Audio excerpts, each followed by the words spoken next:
wish list for Santa this year includes selling your home in a down market. Here is the good news. It's not just possible, it is doable. Real estate expert Brian Garrity helps us get our holiday wish. Glad to see you on this Monday with such positive news. It is. I mean, it's always a good time to sell your home if you're smart about it. And now more than ever, people are hearing about the distressed sales and short sales. We focused on that previously.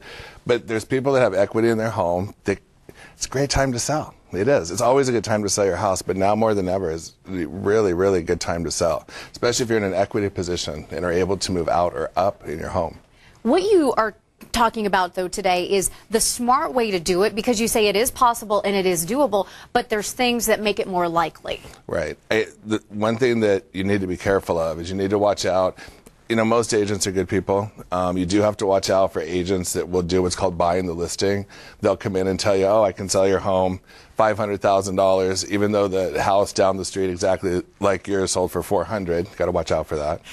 But that's one big concern. Once you're over that hurdle, though, you've got to do some things to depersonalize the house. See, and that's so interesting to me, because we were chatting before this segment, and you were saying, you know, some people may not like accent walls, so if you put a hot pink one, you probably need to get that down. And pictures, you want to take pictures out of your home. You want to make the house so that when the buyer comes in, it's as depersonalized as possible. Take your family photographs down, and it feels counterintuitive. Right. But it's something that you should do. You know, get rid of the clutter. I'm a big guy. I have like oversized chairs, etc. You need to move those out to make the space look bigger. I work with a stager that actually helps. Here's a good example of one of my listings that they actually, the person that owns it, she's a genius. She's done a great job with, you know, making the space layout really nice. She upgraded her kitchen. There's not a lot of clutter there. She took any kind of personal items out. This is another great example of a house over in Santa Luz. The backyard is paramount, especially when you have a pool. You want to keep that well manicured. Same house, here's the kitchen. As you can see, they've kept it. You don't see photos, you don't see kitchen pans. Kept it nice and clean. The outside fireplace, beautiful. I also have a photographer that comes out and does high definition photos. So most 86% of the buyers now start their search on the internet. So that's going to be the first place they're going to see your home. So I make sure that the photographs that I put out on my listings really pop. And here's another great example of someone, look, they use the space wisely. There's not a bunch of clutter. She's got the couch nicely positioned in the corner. You can get out to that backyard. It's open. It's got that beautiful fireplace.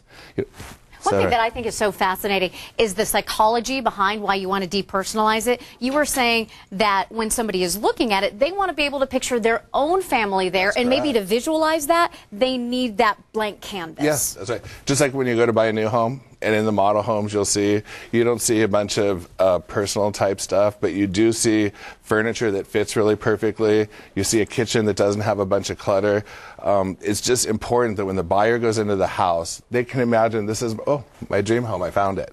You know, I've arrived. And that's what you want the people to feel. You got to keep the house clean. I know that seems like something that would be just a no-brainer, but when you leave in the morning, make the beds, make sure you vacuum your carpet, take your breakfast dishes, throw them in the dishwasher, declutter the house. I can't emphasize it enough.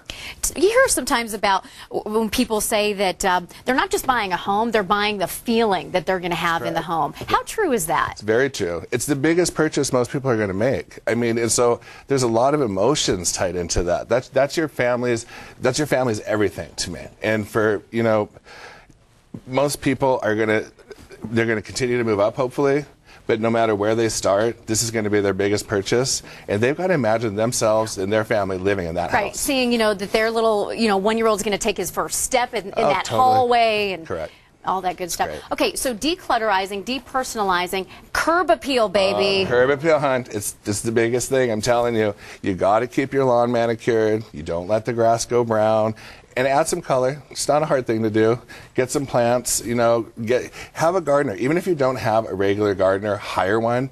Have a landscaper come out, put some color. That little bit of investment is going to really pay off in the long run. And I'll tell you, a fresh coat of paint, it does wonders. It does wonders. It is so encouraging, Brian, to hear, as a real estate expert, you saying you can sell your house now. It doesn't matter that it's a down market. It is still possible, and that you're still seeing it happen every single day. Every day, absolutely.